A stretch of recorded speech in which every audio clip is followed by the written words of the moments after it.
G'day, it's Jamie, and welcome to Where's My Yowie. Today, I'm reading an old Australian horse racing yarn written by Majuba in 1892, so we'll get into it. This was published in the Australasian on Saturday, the 10th of September, 1892, titled The Waif, a sporting story by Majuba. I have never before divulged what I'm about to relate, for I thought the other parties concerned in it were sufficiently punished at the time. Nor do I think that any living person knows the truth about it, for the culprits themselves never quite understood how they were checkmated, though some of them may have made a shrewd guess on the subject. Besides, to tell the truth, I could never quite get over certain qualms about my own share in the transaction. However, as it now seems so long ago, and all the persons concerned have long since retired from the turf, it may interest some who remember the surrounding circumstances, though I suppress all names to hear the truth about it. Many years ago, I was living in one of the southern colonies, and although I had a profession, I did not practice at it, for shortly after taking up my final degree, I had found myself independent.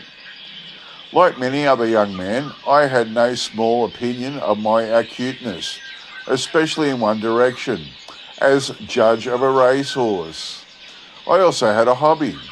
This hobby was to show the accuracy of my judgment, the picking up of flyers for a mere song. There seemed to be no honour or glory in beating others with a horse, which my mere command of money enabled me to become the owner of, and which everybody thought it safe to predict would turn out well. But at the time of which I write, I had nearly ridden my hobby to death. My flyers, although they appeared to me to possess every necessary qualification for galloping, had always laboured under one incurable complaint. They were troubled with the slows. Horse after horse I had tried in this way, and though I had had several that had not disgraced themselves, still I had never found the clinker which I so perseveringly sought. No doubt, if I had continued long enough, I would have some day turned up the right bower, but it had already made my bank account look so small that I intended shortly to give up the game and retire with the little money I had left to take up my profession. I had now had with me for 2 years as a right-hand man, Ike. Although a most eccentric character, was the right man in the right place about a racehorse. He had learnt his business with one of the most successful trainers in England, and had also had a short experience in a crack Australian stable before I picked him up. His eccentricity took the form of a strange dislike to see anybody touch a horse which he had anything to do with, nor could he bear to be interfered with in any way, even with advice. So for a long time he had been a rolling stone and had not had much chance to show what he could do. I have never come across a man who more quickly and thoroughly got to understand the constitution and temper of a horse, or took a more patient interest in his progress. Although he had never attempted to disguise his contempt for the horseflesh I had given him to work upon, yet he had always honestly done his duty by them, and had invariably turned them out as fit as hands could make them. About this time, business took me into a farming district, about 20 miles from a town. Amongst the farmers was one whom I knew by sight and by reputation. He owned a poor grazing farm of about 1,500 acres in extent, which he managed, or rather mismanaged, in a very slovenly manner. His reputation was shady, and he had more than one narrowly escaped conviction for cattle stealing. My road took me past his place, and as I was approaching it, he rode up beside me and bade me good day. After a few remarks, he said, "Now, Mr. Majuba, I know you are fond of a good horse. I've got a real good one that I wish you would come up and see. He's thoroughbred and can beat all the horses about this part. I'd like to sell him to a man like you, who'd bring him out well. Come up and see him. I know you'll like him, and I'll let you have him cheap. I had no intention of buying, but I thought I might as well have a look. So I turned into the gate and rode up to the homestead. We passed round the old farmhouse, which was fast going to ruin from neglect, and rode into the yard at the back. Dismounting, he led the way to a tumble-down shed in one corner of the yard and threw open the door with an air of pride. "There you are, sir," he said. "Step in and look him over." "Bring him out," I replied. "Do you think I can look at a horse in that black hole?" He disappeared into the mouldy, smelling cabin and presently emerged leading the horse. As the colt stepped corkily out into the sunlight, I could hardly suppress an exclamation of surprise, for it certainly seemed strange to see a horse of his stamp come out of such a place. A bright bay, with a white streak and white front legs. He stood little more than 15 hands, but his wonderful length made him quite a big horse. He stood on a capital set of legs, and his long lean head, with its big soft eye, was full of quality and character. With all his great power, he had a speedy look about him, and I fell in love with him at once.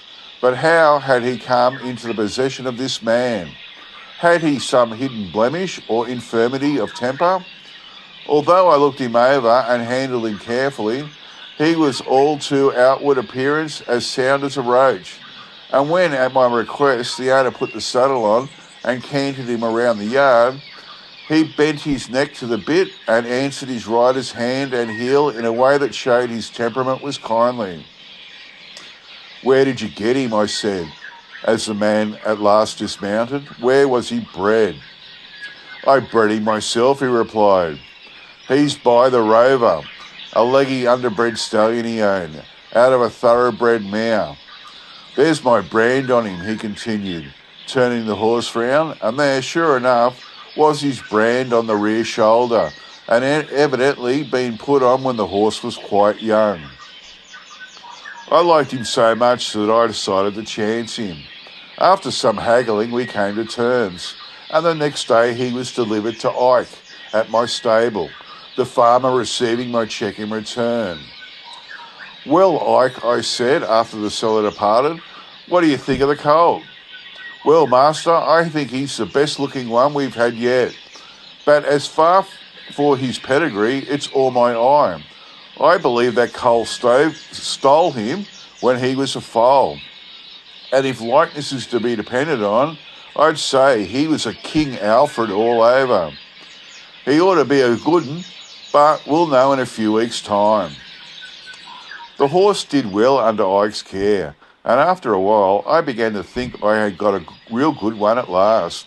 In time I got him very fit, and I entered him in a maiden plate, which he won with ease, beating some fast horses.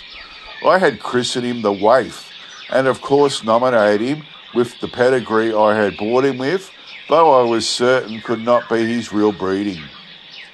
About this time a race meeting was to come off at the big town near which I lived.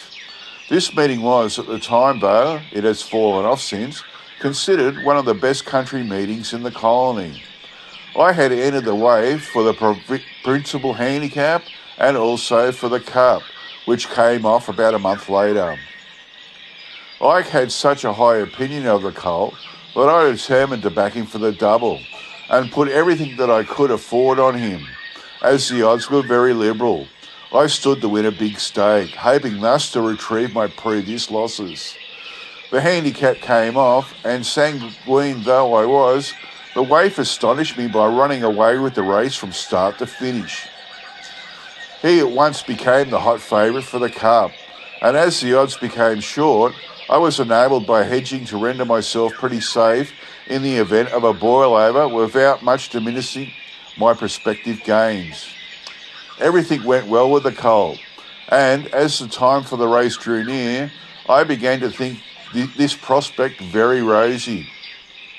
One morning, about a week before the meeting, Ike came to me with a very long face and said he wished to speak to me. Well, Ike, I said, nothing wrong with the horse, is there? No, master, he replied. He's doing well as a horse could do.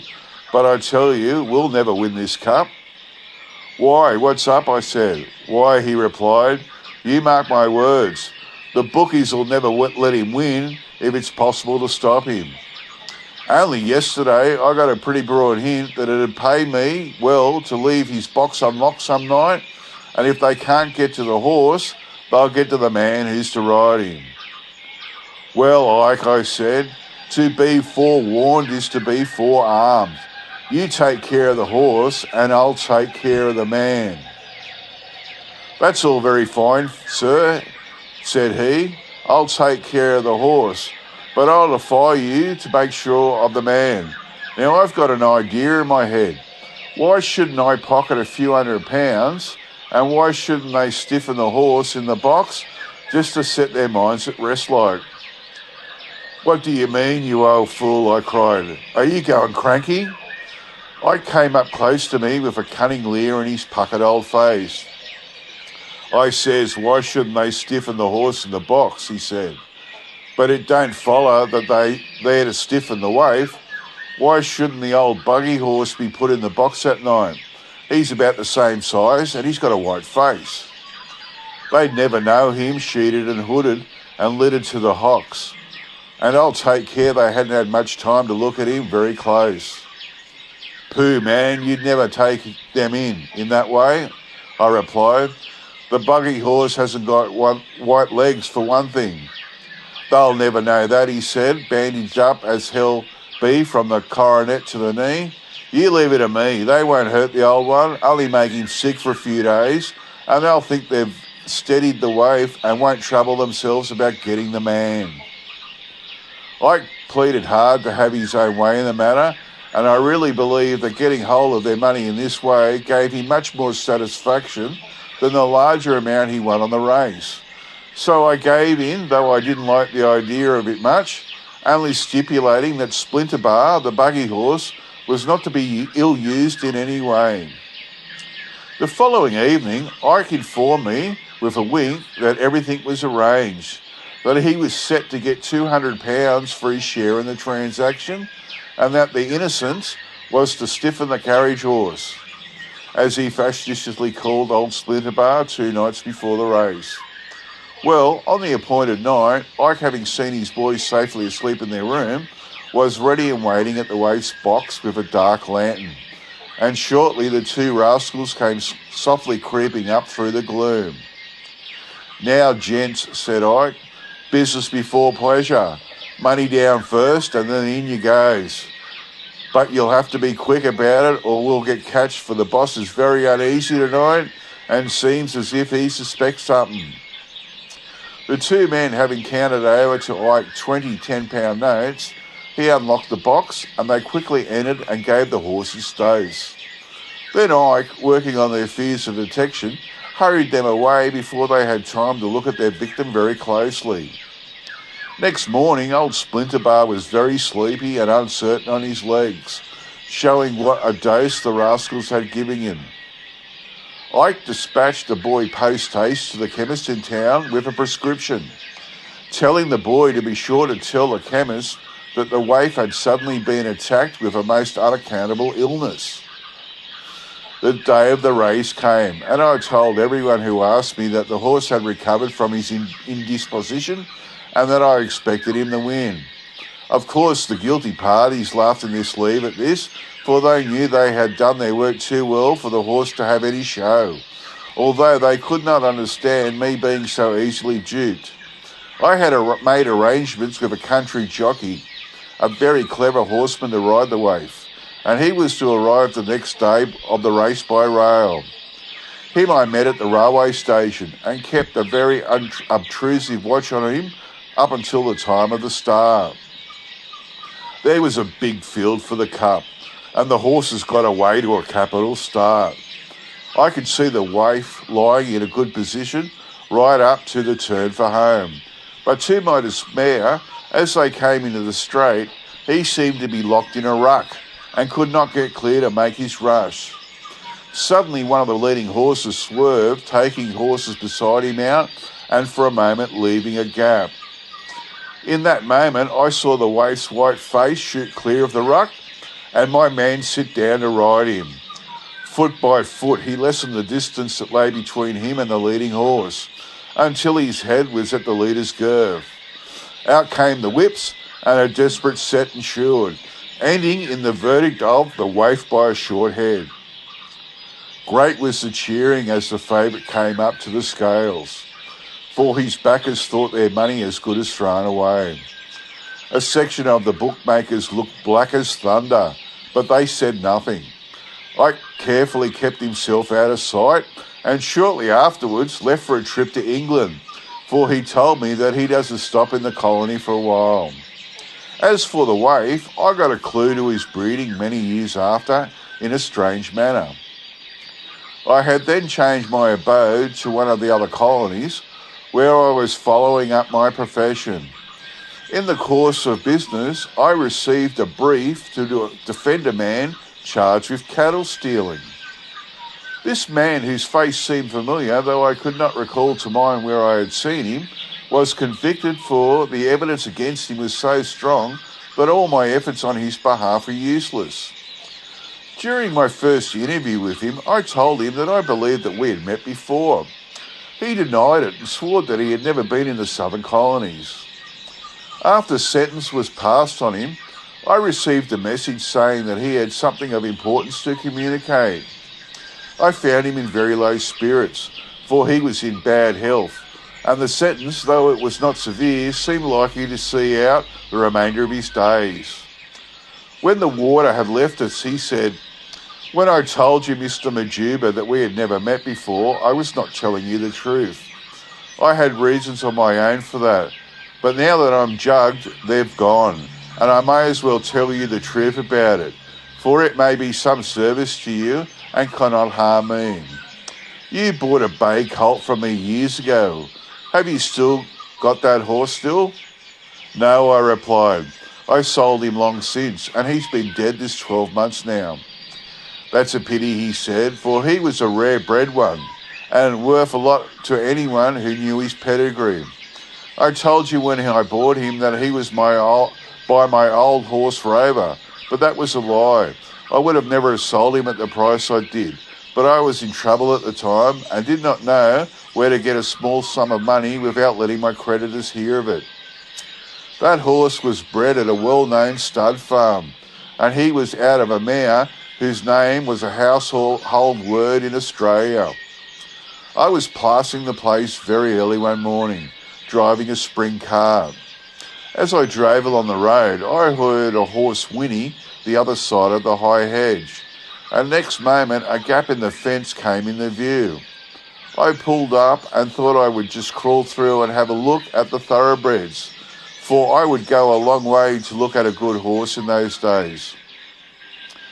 Close against the hedge was a mare, was standing over a newly dropped foal. I knew the beautiful mare as soon as I saw her, and thought came into my head how easy I might carry the youngster off, for no one was stirring at the time. So, as soon as I could get the mare to move away a few yards, I grabbed the foal and hauled it through the gap, narrowly escaping the mare's teeth, for she came at me like a tiger. Hoisting the foal into a cart, I recovered it with empty bags and reached home without meeting a soul on the road.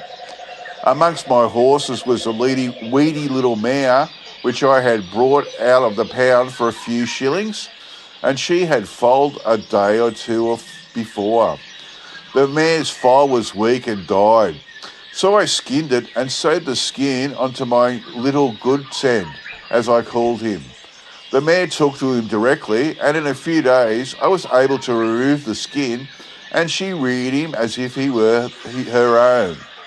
That's the whole truth about it. But if he's dead, it won't do you any good.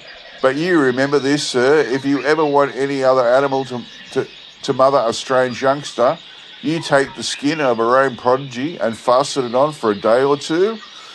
If it's only a scrap of the skin, it will do, and it certainly beats all other dodges hollow.